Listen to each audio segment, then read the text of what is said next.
اعوذ باللہ من الشیطان الرجیم بسم اللہ الرحمن الرحیم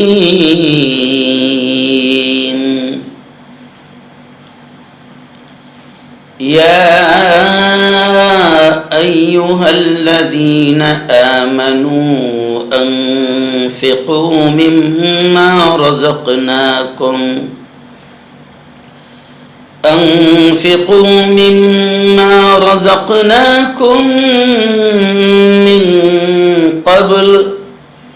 من قبل أن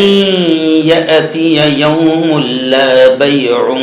فيه ولا خلة ولا شفاعة والكافرون هم الظالمون صدق اللہ العظیم۔ قابل صد احترام بزرگوں، دوستوں، نوجوان ساتھیوں، پردہ نشین ماؤں اور بہنوں، گزشتہ کل ہم نے گفتگو شروع کی تھی رمضان میں صدقہ، اور بتایا تھا کہ پیارے آقا حضرت محمد مصطفیٰ صلی اللہ علیہ وسلم یوں تو سال بھر خوب بانٹا کرتے تھے، کوئی خالی نہیں جاتا تھا، لیکن حضرت عائشہ رضی اللہ تعالی عنہا ہماری امی جان کہتی ہے کہ رمضان میں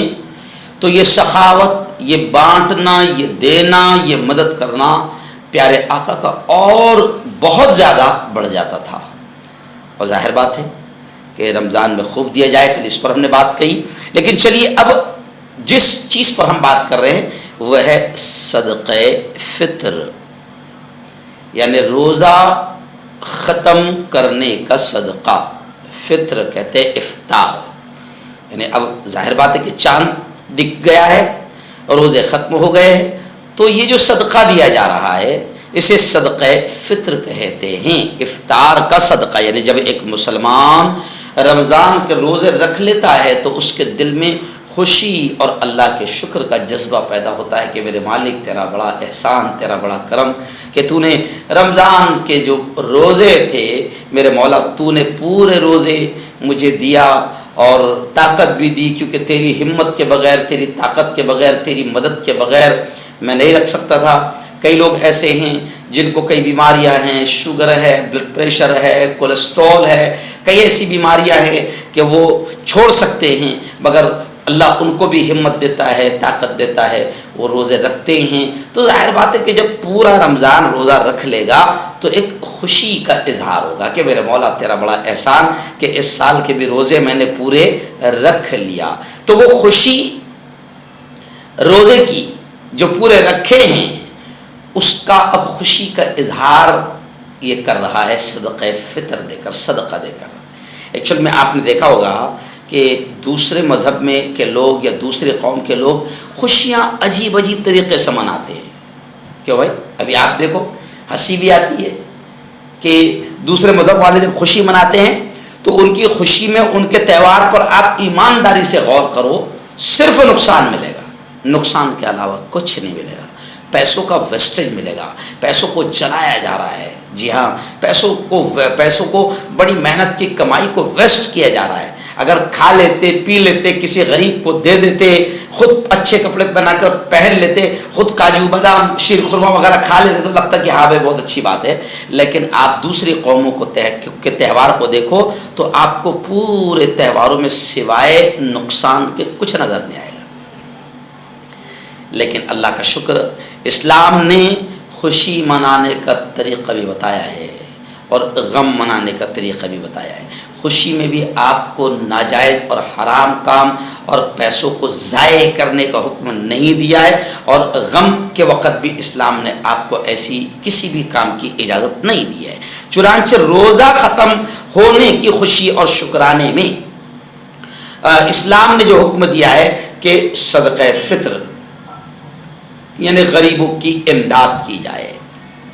خدا کی عبادت کی جائے، اور ایک حد کے اندر آپس میں کھا کر کھلا کر خوشی منائی جائے۔ مسلمان کو جو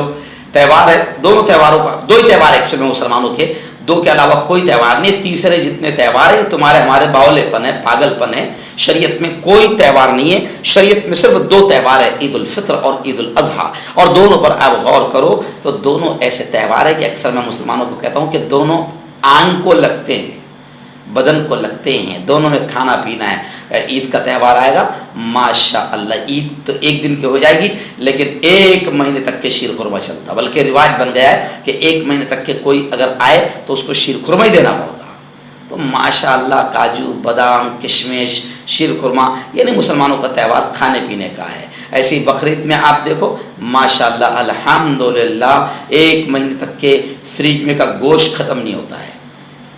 مست کھاؤ، کلیجی گردے پائے کا سوپ اور بہترین مسلمانوں کے تہوار کھلا پلا کر خوشی مناؤ۔ جی ہاں، بچے جو ہے وہ عیدی لے کر کھیل کود کر خوشی کا اظہار کر لے۔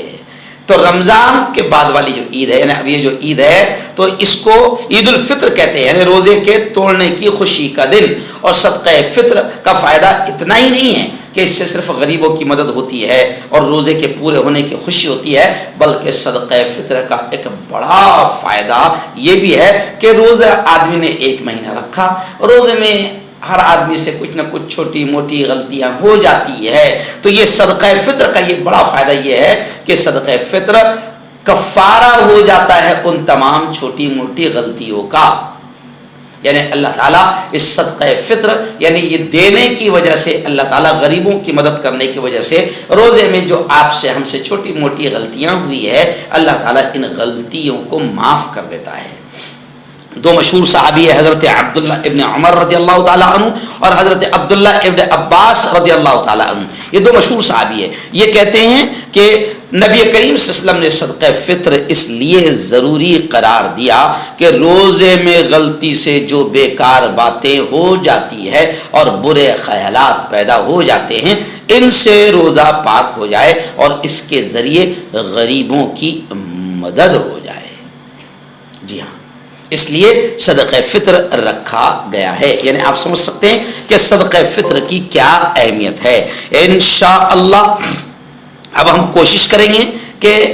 سب سے پہلے چلو آج یہ بھی بتا دیتا ہوں کہ صدقہ فطر ہر اس مسلمان پر واجب ہے، چاہے مرد ہو یا عورت، جس کے پاس جو صاحب نصاب ہو، جو صاحب نصاب یعنی جو زکوٰۃ دے رہا ہے اس پر بھی واجب ہے۔ بلکہ اس میں علماء نے یہ بھی کہا ہے کہ اگر کسی کے پاس 5.25 تولے سونا یا 36.5 تولے، جیسے زکوٰۃ میں کیا ہے 52.5 تولہ، لیکن اس میں 36.5 تولے چاندی یا ان کے زیور ہو، یا اسی قدر سونا یا چاندی کے برابر نقد روپے ضرورت سے زیادہ موجود ہو، یا ضرورت سے زیادہ اتنا سامان مثلا قیمتی کپڑے برتن فرنیچر سامان آرائش ہو جس کی قیمت 36.5 تولہ چاندی کے برابر ہو۔ کوئی بھی میرا خیال مسلمان ایسا نہیں ہوگا جس کے پاس میں اتنا گھر میں فرنیچر نہ ہو، پلنگ فرنیچر فریج یہ سب۔ تو اب ہر ایسے مسلمان پر صدقہ فطر واجب ہے۔ اسی طرح کسی کے پاس سونا چاندی روپے سامان تجارت تو نہیں ہے مگر 2 مکان ہیں، ایک مکان میں وہ رہتا ہے دوسرا خالی ہے یا کرائے پر چلتا ہے، تو اس پر بھی صدقہ فطر واجب ہے۔ البتہ اگر اس مکان کے کرائے پر ہی اس کا گزر اوقات ہوتا ہو تو پھر صدقہ فطر واجب نہیں۔ اگر کسی کے پاس 2-4 ہزار روپئے یا زیور یا سامان تو ہے لیکن وہ مقروض ہے، قرض میں ڈوبا ہوا ہے، اگر قرض ادا کرنے کے بعد قرض دے دینے کے بعد اس کے پاس 1,500 روپے یا اتنا سامان بچ جائے جس کی قیمت 36.5 تولہ چاندی کے برابر ہو تو اس پر بھی صدقہ فطر واجب ہے۔ خلاصہ کرام یہ کہ یہ جو مقدار بتائی گئی بھی ہے یہ اتنی کم ہے کہ تقریباً ہر مسلمان پر کے پاس میں اتنا مال ہے، بلکہ آپ ہنسیں گے سن کر، جو صدقہ فطر لیتے پھر رہے ان کے پاس بھی اتنا ہے، ان کے پاس بھی اتنا ہے۔ تو خلاصہ کلام یہ کہ جو بھی مسلمان ہے اس کو کم از کم زکوٰۃ وہ نہیں دے رہا ہے، مطلب زکوٰۃ تو دینا فرض ہے لیکن زکوٰۃ دینے والی طاقت اس کے پاس میں نہیں ہے، لیکن اس نے کم از کم صدقہ فطر تو اپنے طرف سے اپنے بچوں کی طرف سے دینا چاہیے۔ کل انشاءاللہ میں بتاؤں گا کہ صدقہ فطر کن کن لوگوں کی طرف سے دینا واجب ہے اور کتنا دینا واجب ہے۔